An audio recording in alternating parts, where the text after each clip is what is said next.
پڑھی لکھی جاہل لڑکیاں۔ یہ ویڈیو ان پڑھی لکھی جاہل لڑکیوں کے بارے میں ہے جو بہک کر کچھ ایسے فیصلے کر لیتی ہیں جن کے بعد عزت اور خوشی بھری زندگی کا دروازہ ان پر بند ہو جاتا ہے۔ مکمل ویڈیو دیکھنے سے پہلے میرے چینل کو سبسکرائب کر لیں اور بیل آئیکن کو دبا دیں تاکہ اس طرح کی اور سبق آموز کہانیاں آپ کو بر وقت مل سکیں۔ دیکھو کتنی بار کہہ چکا ہوں کہ مجھ سے ملو، ورنہ جانتی ہو میں کیا کچھ کر سکتا ہوں، ناصر نے فون پر دھمکی دیتے ہوئے کہا۔ ارے میں نہیں ڈرتی، جو کرنا ہے کر لو، عائزہ نے جوابی وار کرتے ہوئے کہا۔ بڑی بدنام ہو جاؤ گی، سوچ لو، ناصر نے عائزہ کی کمزوری کو سوچتے ہوئے کہا۔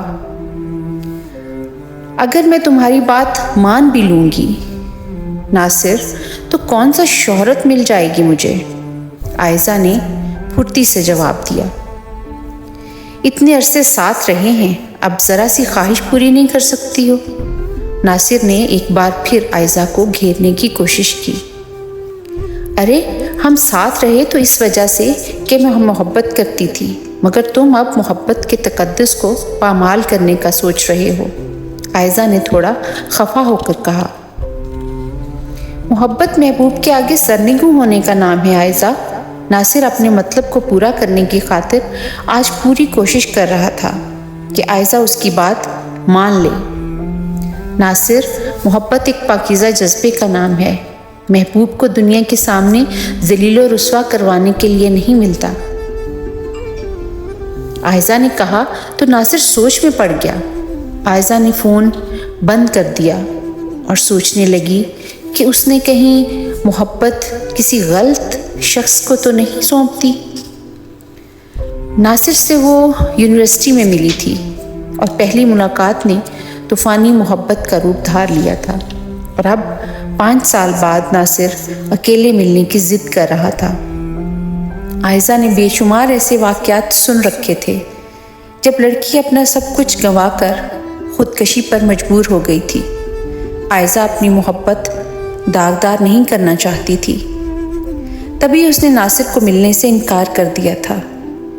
عائزہ نے فون بند کیا اور کمرے کی لائٹ بند کر کے سو گئی۔ صبح اٹھ کر ایک اور مسئلے کو حل بھی کرنا تھا اس نے۔ کتنی بار کہا ہے کہ ڈھنگ کا لباس پہنا کرو، ابا نے عائزہ کے لباس پر نظر ڈالتے ہوئے کہا۔ ارے امی، رشتے لینے آنے والے آ رہے ہیں، نہ سیرت دیکھیں، کردار دیکھیں، کپڑوں اور گھر کی حالت کو کیوں دیکھتے ہیں، عائزہ نے الجھتے ہوئے کہا۔ چلو اٹھو، شاباش، باتیں بعد میں کرنا، ماں نے حکم صادر کیا، عائزہ سے کہا، اور وہ بے دلی سے اٹھی اور تیار ہو گئی۔ عالیہ کا دل بے چین ہو رہا تھا۔ اس کی شادی چچا کے بیٹے سے ہونا طے پا چکی تھی، لیکن وہ خاندان سے باہر کرنا چاہتی تھی، اس لیے اس نے یونیورسٹی کے دنوں میں ہی اپنا دل سلطان پہ ہار دیا تھا۔ نکاح سے ایک دن قبل اس نے سلطان کو فون کرنے کا سوچا تاکہ گھر سے بھاگ سکے۔ سلطان نے پورے آدھے گھنٹے کے بعد فون کال سنی۔ کب سے کال کر رہی ہوں، اب جا کے بات کی ہے، عالیہ نے خفا ہوتے ہوئے کہا۔ ارے آفس کے کام میں پھنسا ہوا تھا، سلطان نے مصروفیت کا بتا کر ناراضگی ختم کرنا چاہی۔ سنو، کل میرا نکاح ہے، تو پھر کیا پروگرام ہے تمہارا، عالیہ نے پوچھا۔ وہی جو پہلے بتایا تھا تمہیں، سلطان نے جلدی سے جواب دیا۔ ٹھیک ہے، میں مقررہ وقت پر گھر سے نکل آؤں گی، تم آ جانا، عالیہ نے اپنی طرف سے حامی بھرتے ہوئے 2-4 باتیں اور کیں اور دروازے پر دستک ہوئی۔ عالیہ نے طے شدہ پروگرام کے مطابق گھر سے نکلنا تھا۔ سلطان نے آن لائن ٹیکسی پر شہر چھوڑنے کا پلان بنایا تھا تاکہ کسی دوسرے شہر جا کر نکاح کر سکیں۔ عالیہ نے دروازہ بجنے پر فوراً فون بند کر دیا، امی سے کچن میں آنے کا کہا، اور عالیہ فوراً کچن میں جا کر برتن دھونے لگی۔ ہمیں آپ کی بیٹی بہت پسند آئی ہے، رشتے والی عورتوں نے فوراً ہی عائزہ کو دیکھ کر کہا، اور دیگر معاملات طے ہونے لگے۔ عائزہ کی والدہ خوش تھی کہ عائزہ کے لیے آنے والے پہلے رشتے پر ہی بات بن گئی۔ عائزہ بھی بہت خوش تھی۔ ناصر کی بے جا ضد نے اسے اپنی محبت کو چھوڑنے پر مائل کر لیا تھا۔ عالیہ کے ساتھ عائزہ کی بچپن کی دوستی تھی۔ اس کے علم میں کچھ دن پہلے آیا تھا کہ عالیہ نے گھر چھوڑ کر نکاح کرنا ہے۔ اس نے اب اسے اس مسئلے کا حل بتانا تھا۔ رشتہ طے ہونے کی خوشی میں مسرور عائزہ نے عین اسی روز عالیہ کے گھر جانے کا پلان بنایا جس دن وہ گھر سے بھاگنے والی تھی۔ عالیہ نے گھڑی پر وقت دیکھا تو ابھی 9:20 ہوئے تھے جب عالیہ نے اسے نیند سے اٹھا دیا تھا۔ عالیہ کی صبح تو 2 بجے ہوتی تھی مگر عائزہ نے بے وقت اٹھا کر اسے حیران کر دیا۔ یونیورسٹی میں چھٹیاں چل رہی تھیں اس لیے وہ دیر سے جاگتی تھی۔ عائزہ تم صبح سویرے کیا کرنے آئی ہو؟ عالیہ بال ٹھیک کرتے ہوئے کہنے لگی۔ تمہیں سمجھانے آئی ہوں عالیہ، عائزہ نے اتنا ہی کہا تھا۔ عالیہ کے رنگ اڑ گئے تھے۔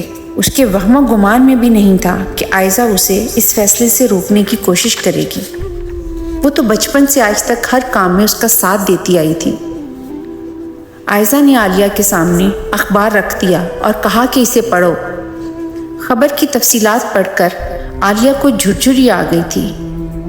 پسند کی شادی کرنے والی لڑکی کے خاوند نے اسے اپنے دوستوں کے سامنے پیش کر دیا تھا، جس کے بعد اس لڑکی نے خودکشی کر لی تھی اور اس کے وارثوں نے تدفین کرنے سے بھی انکار کر دیا تھا۔ عالیہ نے اللہ کا شکر ادا کیا کہ وہ اپنی مخلص دوست عائزہ کی وجہ سے بروقت سنبھل گئی۔ عائزہ نے اپنے ماں باپ کی پسند سے شادی کر لی۔ عائزہ کو شادی کے 2 سال بعد پتہ چلا تھا کہ ایک لڑکی کو اپنی ہوس کا نشانہ بنانے پر اس لڑکی نے ناصر کو قتل کر دیا تھا۔ وہ لڑکی موٹر سائیکل پر سوار ہو کر ناصر کے ساتھ جا رہی تھی۔ اس نے چلتی موٹر سائیکل پر ہی ناصر کو چھرا مار کر قتل کر دیا۔ پھر وہ لڑکی فرار ہو گئی تھی اور پتہ نہ چل سکا کہ آخر وہ کون لڑکی تھی۔ ناصر کو اپنی بری حرکتوں کی سزا مل چکی تھی۔